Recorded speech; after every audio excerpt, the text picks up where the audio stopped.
राम राम बच्चों, welcome back to your channel versatile educator. As you all know we are in the 30 day challenge, we are in to 30 day challenge और we are middle of 30 days challenge. ठीक है, तो आज हम day 13 पर।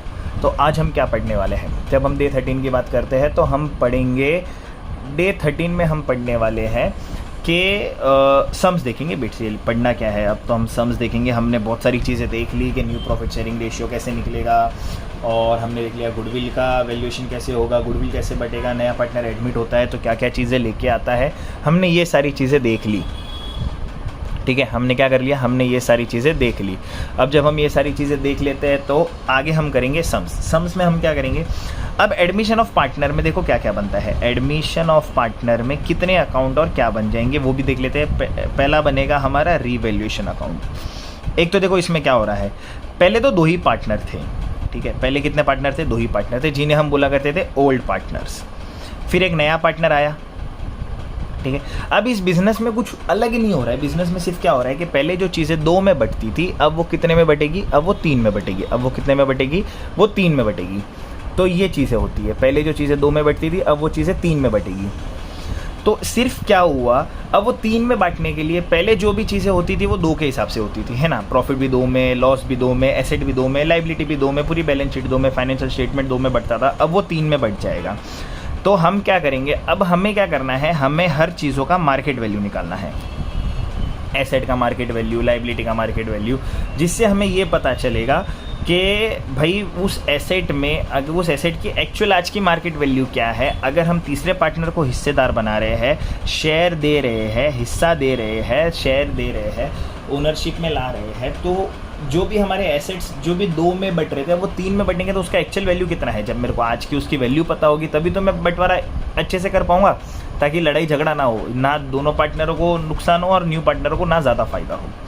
तो इस सिनेरियो को जब हम एसेट, लाइबिलिटी, ये वाली चीज़ें बांटते हैं, एसेट्स बांटते हैं, लाइबिलिटी बांटते हैं, बेसिकली बैलेंस शीट्स वाली चीज़ों को बांटते हैं, तो वो हम क्या कर रहे हैं, हम वापस अपने एसेट और लाइबिलिटी को एक रीवैल्यू मेथड पे लेके आ रहे हैं। हम उसको वापस रीवैल्यू कर रहे हैं कि आज का उसका मार्केट वैल्यू कितना है, ताकि बांटने में ईजी हो जाए। तो जब हम एसेट और लाइबिलिटी बांटते हैं तो उसके लिए हम बनाते हैं रीवैल्यूएशन अकाउंट। क्या बनाते हैं? Revaluation account. अब ओल्ड पार्टनर से कुछ लेंगे और न्यू पार्टनर को कुछ देंगे, तो उसके लिए बनेगा पार्टनर्स का कैपिटल या फिर करेंट अकाउंट। जो कि कैसे बनेगा, जो कि या तो फिक्स मेथड या फ्लक्चुएटिंग मेथड के हिसाब से बन जाएगा। फिक्स मेथड है तो दो अकाउंट बनेंगे, पार्टनर्स कैपिटल और करंट, और फ्लक्चुएटिंग मेथड है तो एक ही बनेगा, कैपिटल अकाउंट। और तीसरी हमारी जो मेन इंपॉर्टेंट चीज़ है जो हमारी बनती है वो बनती है बैलेंस शीट। क्या बनती है? Balance sheet. अब ये तीन चीज़ें बनती है या कभी कभार चार चीज़ें भी बन जाती है। ठीक है, मैंडेटरी नहीं है। मैंडेटरी है मतलब ये तीन तो बनानी मैंडेटरी है। इसके साथ क्या मैंडेटरी नहीं होता है कि कैश अकाउंट अगर आपको बनाना है तो बना लो, बैंक अकाउंट अगर आपको बनाना है तो बना लो, और नहीं बनाओगे तो भी चल जाएगा। अब ये चीज़ें बनाने से पहले आपको करना होता है वर्किंग नोट। वर्किंग नोट में हम क्या क्या फाइंड करते हैं?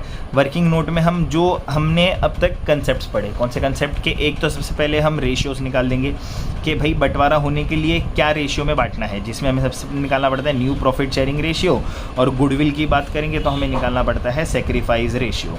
कॉम्पेंसेट भी तो करना है न्यू पार्टनर को ओल्ड पार्टनरों को, तो वो होता है गुडविल में। वो किस में हो जाएगा? गुडविल में हो जाएगा।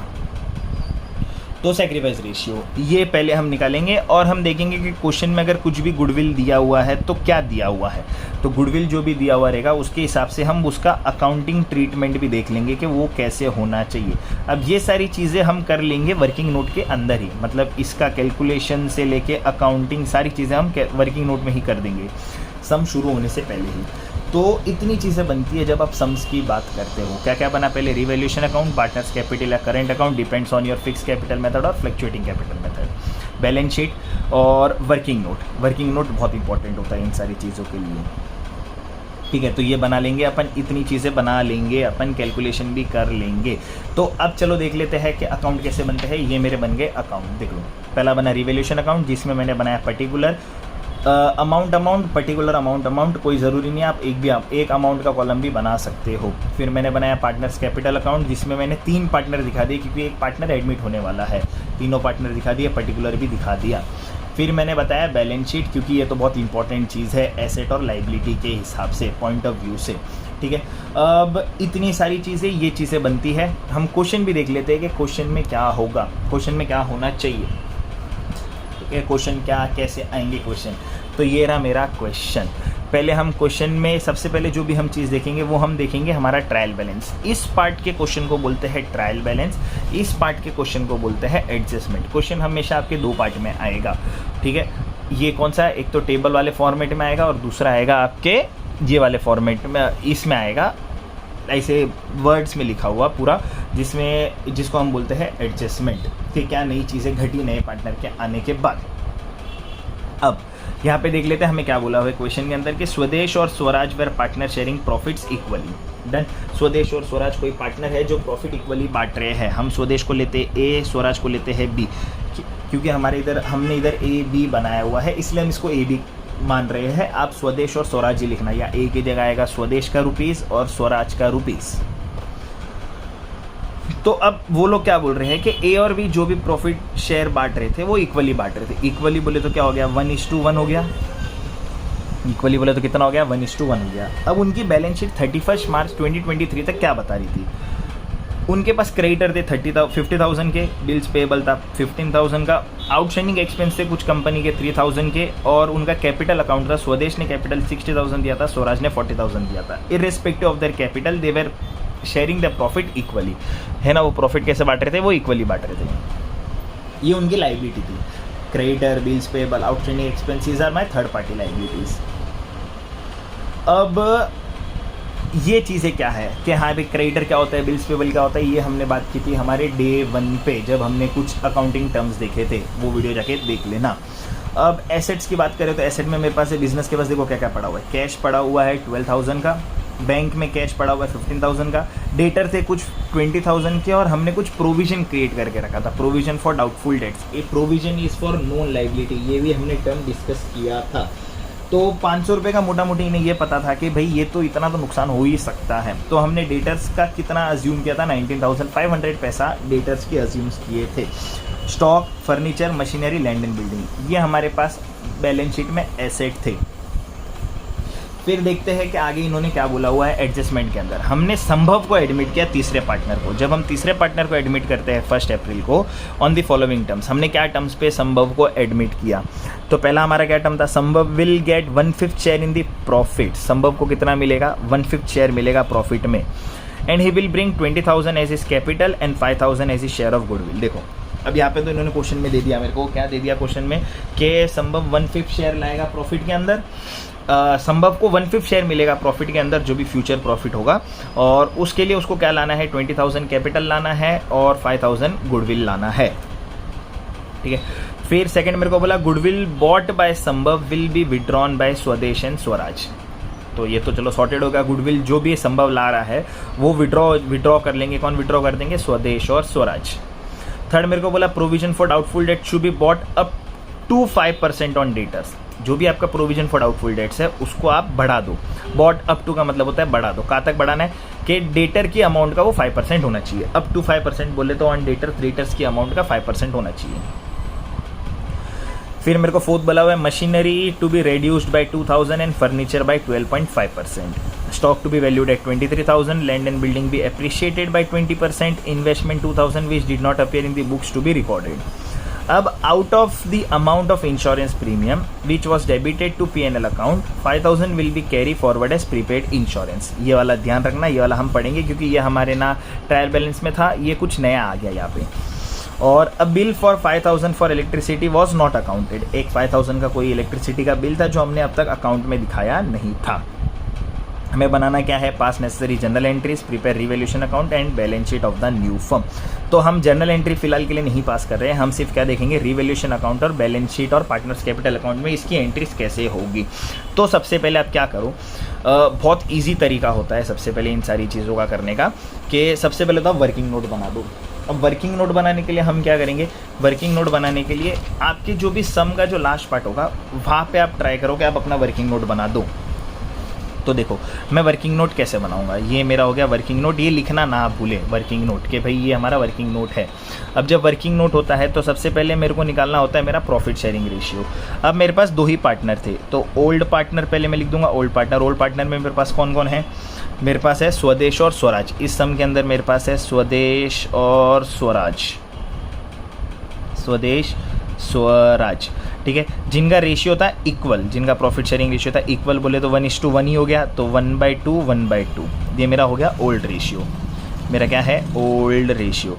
अब मेरे को पता है कि मैंने क्या बोला था कि न्यू पार्टनर जो भी आएगा, न्यू पार्टनर का प्रॉफिट शेयरिंग रेशियो है 1/5। हम उसको कितना देने की बात करें, 1/5 in the profits, in the future profit होगा, क्या होगा 1/5 इन द फ्यूचर प्रॉफिट। ये देखो यहाँ पे क्वेश्चन में भी बोला हुआ कि 1/5 देंगे, तो अगर नए पार्टनर के आने पर 1/5 हम उसे देंगे तो बचा कितना, हमें ये देखना है। तो उसके लिए हम फाइंड करते हैं balance of 1, balance of 1, balance of 1 बोले तो अगर मेरा पूरा शेयर 1 है, 100% शेयर मेरा 1 है, उसमें से अगर मैं 1/5 न्यू पार्टनर को दे दूंगा, बैलेंस ऑफ 1 निकालने का फॉर्मूला क्या होता है, balance of 1 is equal to 1 minus new partner share, 1 minus new partner share, this 1/5 is new partner share. तो अगर पूरे में से 1/5 में नए पार्टनर को दे दूंगा तो बचा कितना, रिमेनिंग इज 4/5, ठीक है, ये होता है मेरा बैलेंस ऑफ 1।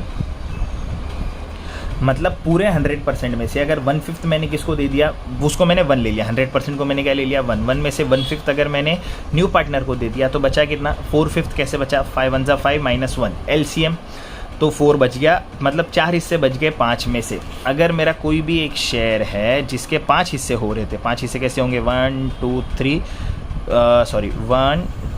3 4 एंड दिस 5, ये 5 हिस्से हो रहे थे। अब हमने बोला कि एक हिस्सा जो है, ये वाला जो हिस्सा जो है वो हम दे देते हैं नए पार्टनर को, ये वाला हिस्सा हमने किसके दे दिया नए पार्टनर को, तो बचा कितना 1 2 3 एंड 4, 4 हिस्से बच गए, देखो 4 हिस्से बच गए। अब ये 4 हिस्सा ओल्ड पार्टनर कैसे बांटेंगे, तो हमारा अभी निकलता है new profit sharing ratio. New profit sharing ratio निकालने का फॉर्मूला सिंपल सा है, क्या क्या है, old ratio into balance of 1। देखो पुराने पार्टनर बड़े सॉर्टेड है, वो क्या बोलते हैं कि जो भी हमारा रेशियो बचा वो हम कैसे बांटते हैं, हम बिना झगड़ा करे है ना, हम ओल्ड रेशियो में ही बांट लेते, ओल्ड रेशियो भी हमारा इक्वल था, तो जो भी हमारा रेशियो है वो हम इक्वली बांट लेते हैं। तो देखो स्वराज और स्वदेश कैसे बांटेंगे, स्वदेश बांटते हैं, उनका ओल्ड रेशियो कितना है 1/2, 1/2 इंटू बैलेंस ऑफ 1 कितना मिला 4/5, ये कितना हो गया 4/10। स्वराज ने भी सेम, जब इनके बीच में डिसाइड हो गया तो old ratio into balance of 1 which also becomes my 4/10। अब अपन ने संभव जो नया पार्टनर था उसको अपन कितना शेयर दे रहे थे 1/5। अब मेरे को यहाँ पे इधर 10 है, इधर 5 ही है, मेरे को इक्वल करना होगा। इक्वल कैसे करूँगा, जब मैं मल्टीप्लाई डिवाइड बाई 2 करता हूँ न्यूमरेटर और डिनोमिनेटर को, तो आ जाता है, आ जाएगा, कैसे आएगा 2/10। So what is my new profit sharing ratio is 4:4:2। It is my new profit sharing ratio. क्या मैं इसे और छोटा कर सकता हूँ इसी बनाने के लिए, येस मैं इसे और छोटा कर सकता हूँ इसी बनाने के लिए। 2 1 जा 2 2 जा 2 2 जा, तो मेरा रेशियो और छोटा होने के बाद कितना हो जाता है 2:2:1। This is my new profit sharing ratio. मतलब नया पार्टनर जो भी आता है तो ये रेशियो बटेगा। अब तीसरा जो मेरे को निकालना होता है, यहाँ निकालना होता है सेक्रीफाइस रेशियो। क्यों sacrifice, it is an compensation for the goodwill, और ये वाला तो मेरे को निकालना है क्योंकि ओल्ड पार्टनर ने सेक्रीफाइस किया। ओल्ड पार्टनर ने क्या किया, सेक्रीफाइस किया, तब जाके तो चीज़ें हुई। तो कौन सेक्रीफाइस रेशियो का फॉर्मूला होता है old ratio minus new ratio. क्या रेशियो होता है, old ratio minus new ratio. तो इससे मेरे को सेक्रीफाइस पता चल जाएगा कि पुराने पार्टनर ने क्या सेक्रीफाइस किया, तब जाके न्यू पार्टनर को 1/5 शेयर दिया। न्यू पार्टनर को अपन ने कितना शेयर दिया 1/5 शेयर। तो पुराने पार्टनर कौन थे, एक तो स्वदेश था, एक स्वराज था। इन दोनों पार्टनरों ने सेक्रीफाइस किया था, इनका ओल्ड रेशियो था 1/2 माइनस माइनस न्यू रेशियो क्या मिला 2/5 लिख लेते हैं अपन, या आप 4/10 भी लिख सकते हो। मैं लिखता हूँ 2/5। अब ये देखो नीचे डिनोमिनेटर में दोनों अलग है, मैं क्या करता हूँ 5 1 5 क्रॉस मल्टीप्लाई, 2 2 4 और 2 5 10। सेम हीयर 5 1 5 2 2 4/10 ऐसे क्रॉस कर लिया मैंने और नीचे दोनों को मल्टीप्लाई कर दिया। मेरा यहाँ पे मिला 1/10। What is my sacrificing ratio 1:1। पर ये 10 से हो रहा है, किससे हो रहा है 10 से। जब अपन 1/10 दोनों को प्लस करते हैं, देखो 1/10 प्लस 1/10 कितना हो गया 2/10 विच इज़ 1/5 हो गया। 1/5 मतलब ए ने स्वदेश और स्वराज ने कितना कितना सेक्रीफाइस किया था, 1/10 जब सेक्रीफाइस किया तब जाके वो कितना हुआ 2/10, और ये 2/10 जो सेक्रीफाइस हुआ अगर मैं इसको काटूँ तो ये होता है 1/5। देखो इन दोनों ने 1/10 अपने हिस्से में से सेक्रीफाइस किया, तब जाके अपन ने संभव को कितना शेयर दिया, 1/5 शेयर दिया। तो अब गुडविल आएगा, गुडविल जो भी बटेगा वो सेक्रीफाइस रेशियो में बटेगा। कौन से रेशियो में बटेगा, सेक्रीफाइस रेशियो में। तो ऐसे निकलता है मेरा working note old ratio, balance of 1, new profit sharing ratio और सेक्रीफाइस रेशियो। सबसे इंपॉर्टेंट चीज़ है ये एडमिशन के अंदर, अगर आपका ये वाला रेशियो बराबर निकल गया तो आपके सम तो हो ही जाएंगे। ठीक है, ये बहुत इंपॉर्टेंट चीज़ है निकालने के लिए। अब इसके बाद हम क्या करते हैं, इसके बाद हम एंट्री डालना चालू करते हैं। एंट्री कैसे डालेंगे, देखो एंट्री डालना भी बता देता हूँ आपको। सबसे पहले ट्रायल बैलेंस खाली करेंगे, जो चीज़ें ट्रायल बैलेंस में दी हुई है वो वहाँ जहाँ आती है वहाँ लिख देंगे। अब यहाँ पे सबसे पहले था मेरा ट्रायल बैलेंस में क्रेडिटर, तो क्रेडिटर आता है लाइबिलिटी में, तो आउटसाइड लाइबिलिटी है, इसको मैं बीच में कहीं तो लिख देता हूँ क्रेडिटर्स। ठीक है, क्रेडिटर मैंने लिख दिया। अब क्रेडिटर लिखने पर आपको एक चीज़ बता देता हूँ कि अगर आपके कोई भी चीज़ों में, जैसे मान लो यहाँ पे क्या है, प्रोविजन फॉर डाउटफुल डेट्स मतलब डेटर्स, तो डेटर्स पे आप एक स्टार बना दो। यहाँ पे आपको दिया हुआ है machinery stock land and building, machinery stock land and building. ठीक है, अब इन सारी चीज़ें, इन्वेस्टमेंट अपने पास इधर कहीं भी नहीं है, और क्रेडिटर्स के पे कुछ नहीं बोला हुआ है। तो जहाँ जहाँ स्टार बना वहाँ आप याद रखो कि वो जब अगर मैं 2 अमाउंट के कॉलम बना रहा हूँ तो जहाँ जहाँ स्टार बने हुए वहाँ पे एडजस्टमेंट है, उसके ऊपर क्या है, एडजस्टमेंट है, मतलब उनको मैं इनर कॉलम में लिखूंगा। तो फिलहाल अपने क्रेडिटर्स पे कोई भी एडजस्टमेंट नहीं था, तो मैंने डायरेक्टली इसको आउटर कॉलम में लिख दिया 50,000। डन। मेक श्योर कि आपका जिस पे भी एडजस्टमेंट होगा आप वो चीज़ें इनर कॉलम में लिखो, और आपका अगर एडजस्टमेंट नहीं है तो उसको आप डायरेक्टली आउटर कॉलम में लिख दो। अब मेरे को क्या बोला हुआ है, बिल्स पेएबल इज़ 15,000। अब इस पे भी कुछ नहीं है तो ये मैं क्रेडिटर के नीचे बता दूंगा, बिल्स पेएबल कितना था, बिल्स पेएबल इज़ 15,000। यहाँ पे भी कुछ नहीं है तो सीधा आउटर कॉलम में आ गया। फिर है मेरा आउटस्टैंडिंग एक्सपेंसेस को बताने के लिए इस पे भी कुछ नहीं है, स्टार मार्क था तो ये मैंने 3,000 ये भी बाहर दिखा दिया। डन। अब मेरे पास है कैपिटल अकाउंट के लिए देखो मैंने कैपिटल अकाउंट बनाया है। लाइबिलिटी का नेचर मेरा क्रेडिट नेचर होता है, तो हमेशा ये क्रेडिट में क्या आ जाएगा, बाय बैलेंस ब्रॉट डाउन। अब स्वदेश का कितना था 60 और स्वराज का था 40, तो मैं इनके अपने अपने कॉलम में लिख दूंगा 60 और 40, लिख दिया मैंने 60 और 40। डन। तो जो चीज़ें मेरे पास अवेलेबल थी मैंने वो डाल दी, लाइबिलिटी वाली सारी चीज़ें डाल दी। देखो लाइबिलिटी में क्रेडिट में आ गई। अब एसेट डालना चालू करते हैं। एसेट में मेरे पास क्या क्या है, एसेट में मेरे पास है कैश एट बैंक। तो अब ये 2 अलग अलग चीज़ें तो 2 अलग अलग डालनी पड़ेगी। तो आप क्या करो, कैश एट बैंक को जब आपके पास 2 चीज़ है और आपको बोला हुआ है कि कैपिटल और गुडविल आने वाला है तो ध्यान रखना, cash at bank directly outer column में लिख दो, और कैश जो भी होगा वो आप इनर कॉलम में लिख देना ताकि आपको एंट्री डालने में आसानी हो जाए, यहाँ पे अकाउंट लिखना ना भूलें।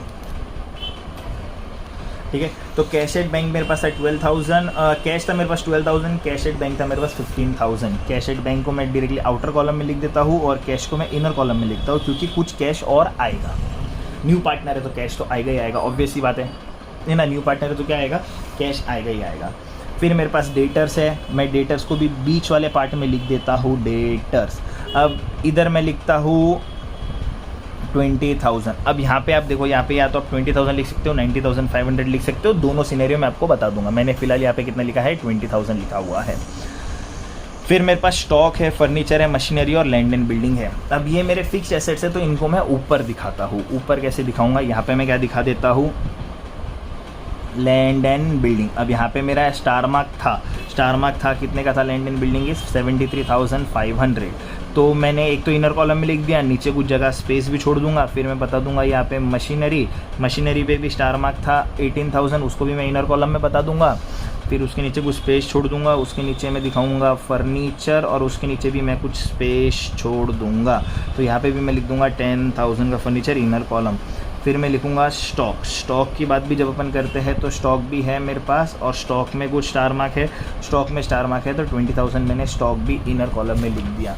ये सबसे सिंपलेस्ट मेथड है करने के लिए कि आपको सबसे पहले ट्रायल बैलेंस में जो चीज़ें अवेलेबल है वो आप अपने अकाउंट में बता दो।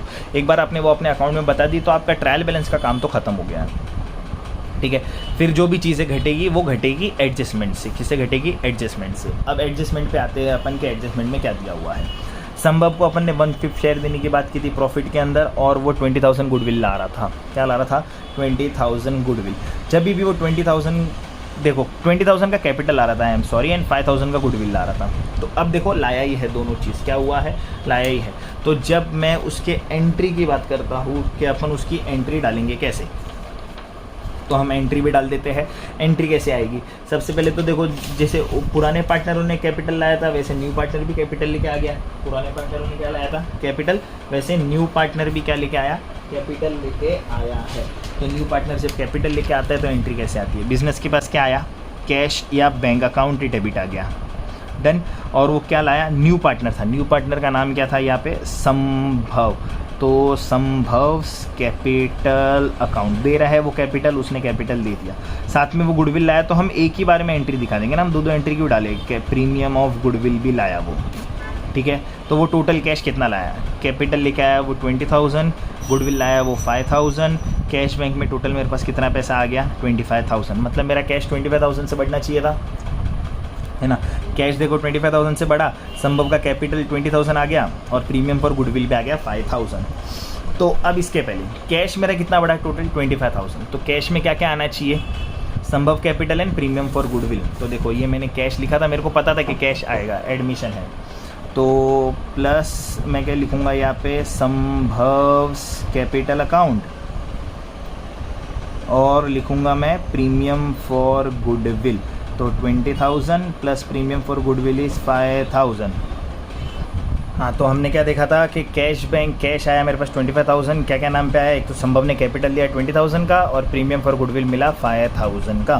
तो अब मैंने इसकी एंट्री कैसे डाल दी? देखो मैंने कैश बढ़ा दिया। कैश मैंने कितने से बढ़ाया? 20 + 5 25,000।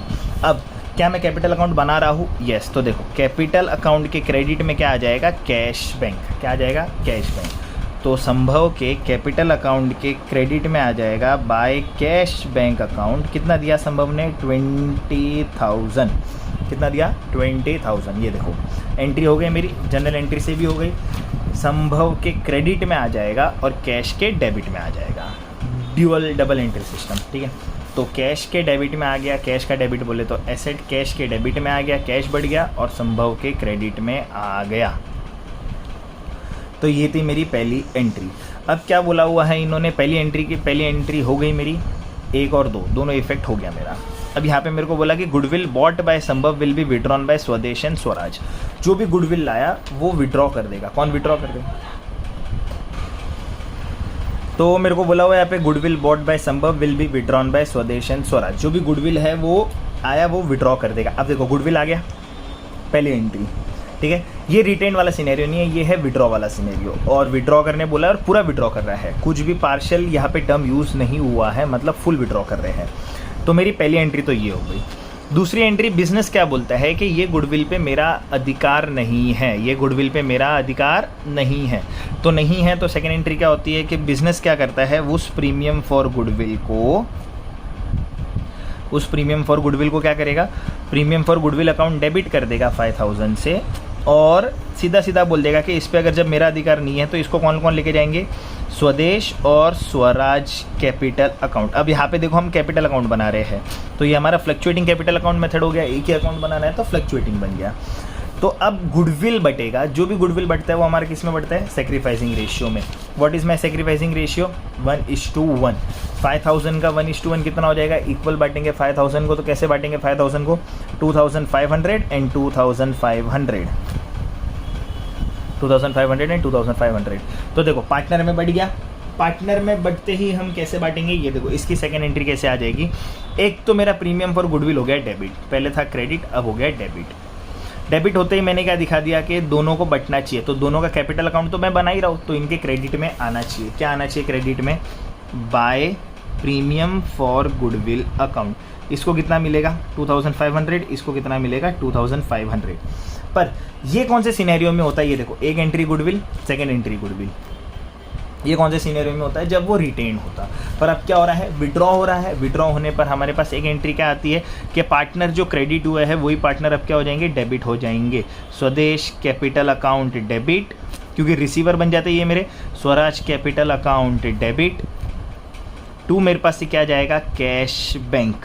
कितना गया मेरे पास से? कैश बैंक पूरा गया 5000 का, इधर गया 2500, यहाँ गया 2500। डन। तो देखो अब के पार्टनर्स हो गए डेबिट, तो पार्टनर का कैपिटल अकाउंट मैं बना रहा हूँ तो उनके डेबिट में चले जाते हैं। ठीक है, पार्टनर का अकाउंट डेबिट है, दोनों पार्टनर डेबिट है तो पार्टनर के डेबिट साइड आ जाते हैं। This is my debit side, this is my credit side. Debit में आ गए, इधर क्या लिखेंगे? 2। देखो क्रेडिट में बाय आता है, डेबिट में 2 आता है। 2 आएगा कैश बैंक अकाउंट। ये कितना लेके जा रहा है? 2500। ये कितना लेके जाएगा? 2500। ये देखो डेबिट में दोनों के 2500 गया कहाँ से? कैश से कम हुआ, तो यहाँ पे मैं कैश में से लेस कर दूंगा। क्या कर दूंगा? विड्रॉन, गुडविल विड्रॉन करके बता दूंगा।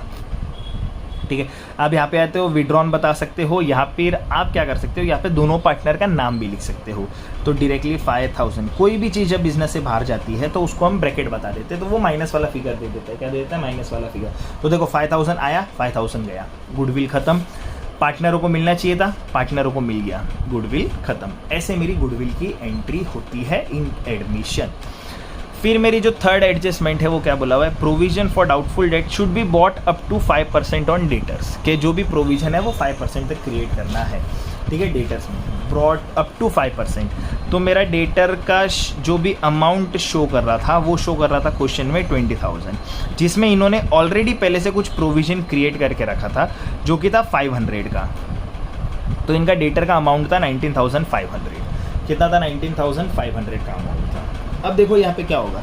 डेटर का प्रोविजन क्रिएट करना मतलब मैं मान के चल रहा हूँ कि कोई कस्टमर नुकसान करके देगा। नुकसान करके देना मतलब एसेट का कम होना। डेटर मेरे लिए एसेट था, एसेट का कम होना। तो अब देखो एसेट कम हुआ मतलब यहाँ पे रीवैल्यू हो रहा है। एसेट क्या हो रहा है? रीवैल्यू। तो इसकी एंट्री रीवैल्यूएशन में आनी चाहिए।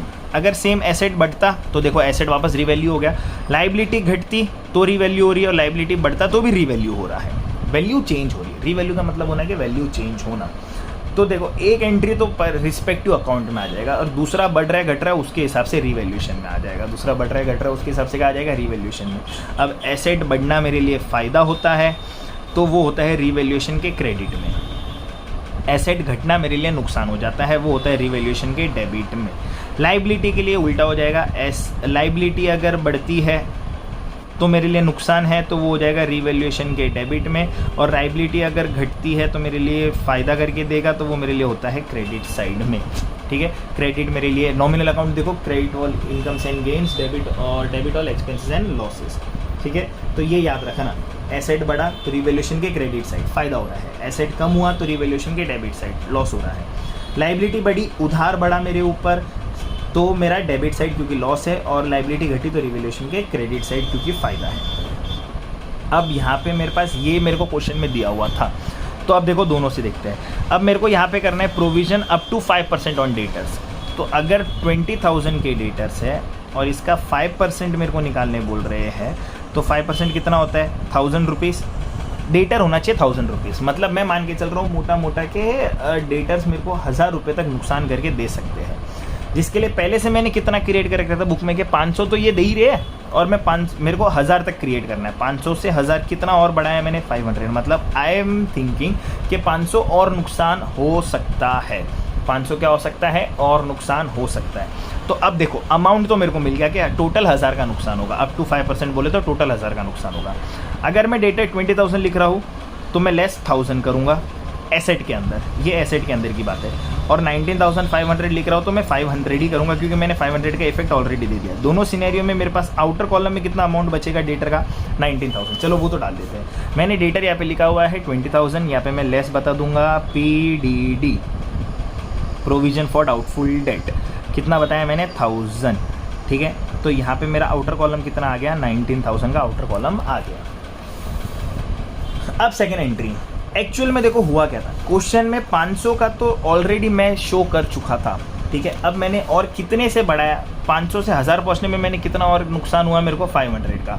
तो इसका सेकेंड एंट्री तो जाएगा, वो जाएगा 500 का ही। कहा जाएगा एसेट कम हो रहा है तो रीवैल्यूएशन के डेबिट में, रीवैल्यूएशन के डेबिट में आ गए 2PDD provision for doubtful debts. कितने का लॉस हो गया, और मेरे को 500, पूरा 1000 का लॉस तो है ही, मैं मान के चल रहा हूँ 1000 का लॉस हो सकता है, पर क्वेश्चन में ऑलरेडी 500 क्रिएटेड था, ये देखो।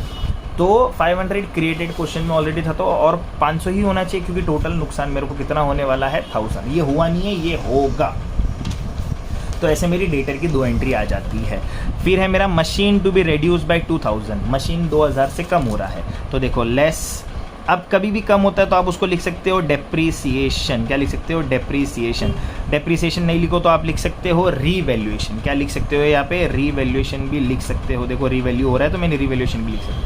2000 से मशीनरी कम हुई, मशीनरी कितने से रिड्यूस हो रही है, 2000। एसेट कम हुआ, एसेट कम होते ही देखो एसेट कम होगा तो रीवैल्यूएशन के डेबिट में एंट्री आ जाएगी दूसरी। रीवैल्यूएशन के डेबिट में आ गई, क्या नाम पे आएगी, टू मशीनरी।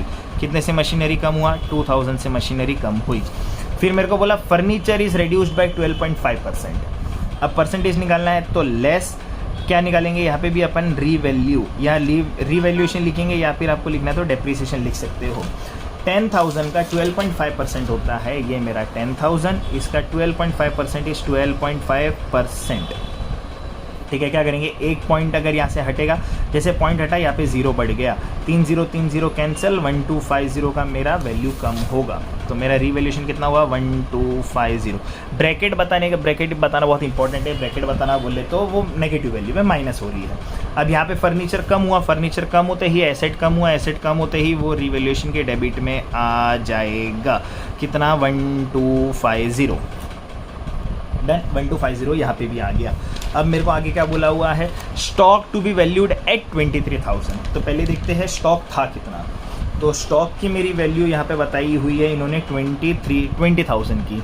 अब ये बोल रहे हैं कि रीवैल्यू करके उसे 23 पे ले आओ। तो क्या कर रहे हैं हम, एसेट बढ़ा रहे हैं। एसेट बढ़ा रहे हैं मतलब एक्चुअल स्टॉक की वैल्यू 20 नहीं है, एसेट स्टॉक की वैल्यू है 23,000। 20,000 से मैंने 3,000 वैल्यू इंक्रीज़ की।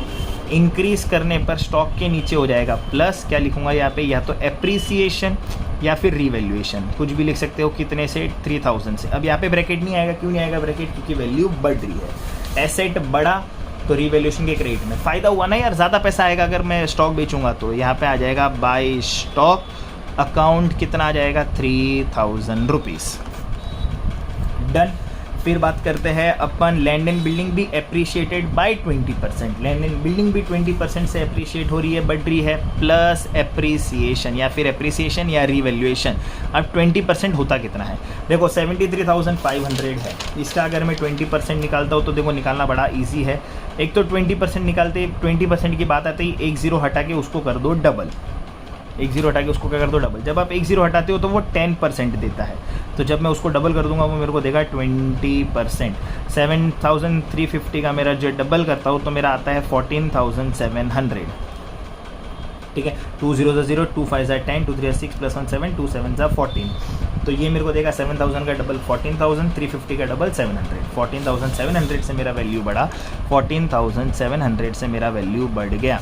एसेट बढ़ा, यहाँ पे भी एसेट बढ़ा, फ़ायदा हुआ। By land and building account 14,700। Done, ये भी एंट्री हो गई मेरी। अब मेरे को इन्होंने क्या बोला, investment of 2000 which did not appear in the books is to be recorded. मैंने 2000 का कुछ इन्वेस्टमेंट किया हुआ है जो बुक में कहीं भी नहीं दिख रहा था। देखो बुक में कहीं भी नहीं दिख रहा था, इन्वेस्टमेंट कहीं भी नहीं दिख रहा था, तो अब दिखाना पड़ेगा। जब दिखाएंगे तो कैसे दिखाएंगे, एक तो मेरा एसेट बढ़ा, एसेट बढ़ते ही मैं यहाँ पे क्या दिखा दूंगा, इन्वेस्टमेंट 2000।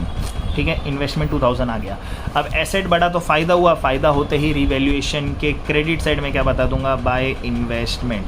याद रखना, एसेट में कभी भी फ़ायदा होता है तो रिवैल्यूएशन की क्रेडिट में जाएगा, और लॉस होता है तो डेबिट में। लाइबिलिटी में उल्टा, लाइबिलिटी अगर बढ़ती है तो लॉस और घटती है तो फ़ायदा।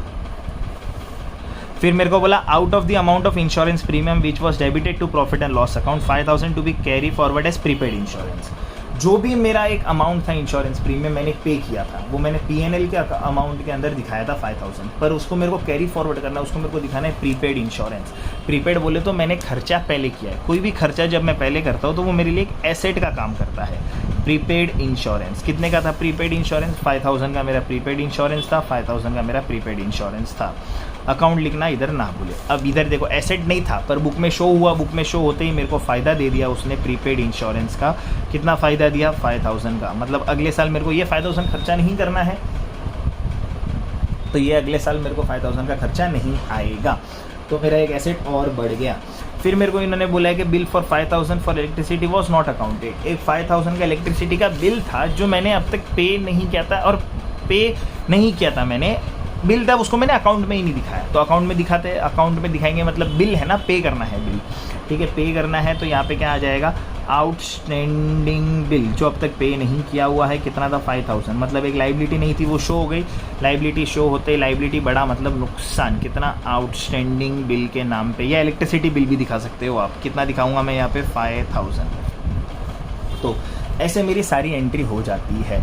ये मेरी सारी एंट्री हो चुकी है। अब करेंगे अकाउंट क्लोज। देखो कोई भी एडजस्टमेंट बचा? नहीं बचा। तो लाइन से जाओगे तो आपका सब टाइम पे भी खत्म होगा, जल्दी भी खत्म होगा, और इस मेथड को आप जितना प्रैक्टिस करोगे उतना आपके लिए फ़ायदा होगा। एग्जाम में आप इससे टाइम बचा सकते हो, ठीक है, बोर्ड में, क्योंकि वो भी प्रेशर होता है कि फटाफट कैसे करें, फटाफट कैसे करें। अब जब क्लोज की बारी आती है तो अकाउंट क्लोज कैसे होगा?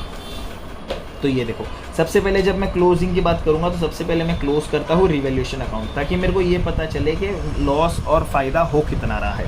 एक बार मेरे को लॉस और प्रॉफिट मिल गया तो मेरी सारी चीज़ हो जाती है। जब मैं ये देखता हूँ कि मेरा अब क्लोज कैसे होता है, देखो रिवैल्यूएशन अकाउंट सबसे पहले क्लोज होगा, तो यहाँ पे मैं 1 और ये 2 एंट्री डाल देता हूँ, ठीक है, 2 लाइन। अब देखूँगा डेबिट ज़्यादा है या क्रेडिट ज़्यादा है। जब मैंने इन दोनों को प्लस किया तो यहाँ पे कोई भी एक बड़ा वैल्यू नहीं है, यहाँ पे एक 14000 का बड़ा वैल्यू, ऑब्वियस साइड एक क्रेडिट साइड ज़्यादा होगा, जो कि मेरे को अमाउंट देता है 24700। कितना अमाउंट दे रहा है? 24700, ठीक है। अब ये 24700 में से मैं जब डेबिट माइनस कर दूंगा, जो ज़्यादा था वो मैंने दोनों साइड लिख दिया, जब मैं डेबिट माइनस करूँगा तो ये मेरे को फिगर देता है 15950। तो देखो क्रेडिट ज़्यादा होना मतलब फ़ायदा हुआ। अब ये फ़ायदा किसको होगा? अब तक न्यू पार्टनर एडमिट नहीं हुआ है, मतलब ये फ़ायदा ओल्ड पार्टनर को ही होगा। तो यहाँ में मैं लिखता हूँ टू गेन या फिर प्रॉफिट फ्रॉम रिवैल्यूएशन, या फिर प्रॉफिट, जो भी प्रॉफिट हुआ वो मैं ट्रांसफ़र कर दूंगा। कहाँ ट्रांसफ़र करूँगा? पार्टनर्स कैपिटल अकाउंट में। कौन कौन कैपिटल थे मेरे पास? स्वदेश और स्वराज। कितना कितना? उनका प्रॉफिट शेयरिंग रेशियो इक्वली था, तो इक्वली बढ़ जाएगा, तो इक्वली बढ़ेगा तो 7975 का अमाउंट बढ़ जाएगा।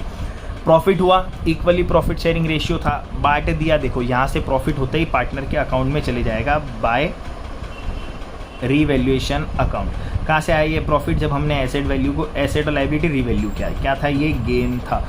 पुराने पार्टनर को ही होगा ये गेन, क्योंकि न्यू पार्टनर अब तक एडमिट हुआ नहीं है। अब हुआ तभी तो ये उलटफेर करना पड़ा। सेम मैं कैपिटल अकाउंट में भी कुछ ऐसे ही करूँगा। जब मैंने कैपिटल अकाउंट का बांटना चालू किया तो मेरा कैपिटल अकाउंट का टोटल वैल्यू आता है यहाँ पे। क्रेडिट साइड ही ज़्यादा आया मेरे को यहाँ पे भी। जब क्रेडिट साइड ज़्यादा आया तो यहाँ पे मेरे को कितना आता है? 60000, 40000, 20000। जब ये सारा प्लस किया तो यहाँ पे मेरे को मिला 70,000 के आसपास, 70,475। और यहाँ पे भी मेरे को कितना मिलेगा? 50,475, और यहाँ पे तो 20,000 ही आ जाएगा। ये मैं दोनों साइड लिख देता हूँ, 20,000, 50,475 और 70,475।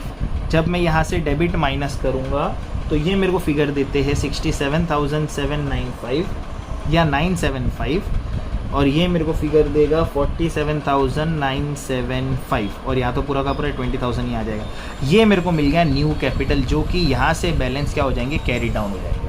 नया कैपिटल मिलते ही इस नए कैपिटल को मैं क्या ट्रांसफ़र कर दूंगा? न्यू कैपिटल ट्रांसफ़र हो जाता है मेरे बैलेंस शीट के अंदर। ये आपने 11th में भी किया होगा, या आपने 12th में भी किया ही होगा। ए, बी और सी। हमारा ए कौन था?